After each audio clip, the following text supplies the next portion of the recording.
An icon of American freedom is standing at nearly 200 feet. That, of course, is the Statue of Liberty, but it's full of detail too high up for most of us to see. So a brand new exhibit is helping visitors get an up-close and personal look at Lady Liberty.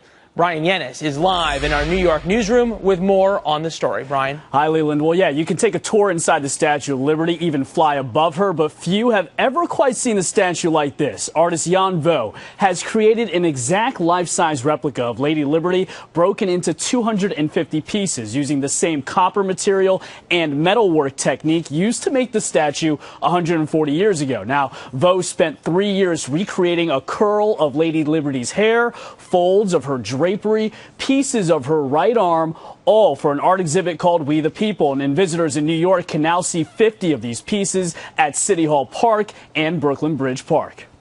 The real challenge behind the work was to open up the Statue of Liberty so you can see the interior and the exterior, so you can have a real understanding of how this piece was made, why it was made, and, you know, invite questions about the meaning of a monument that is so iconic.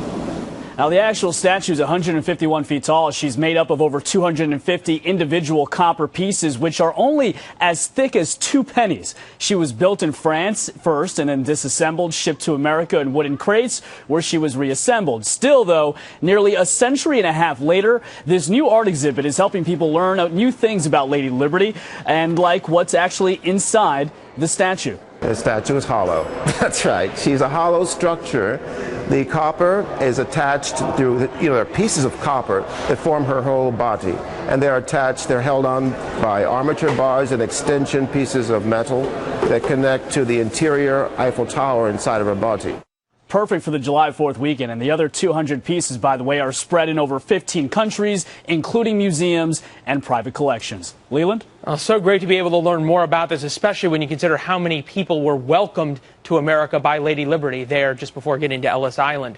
Brian Yennis there in the New York City newsroom. Thanks, Brian.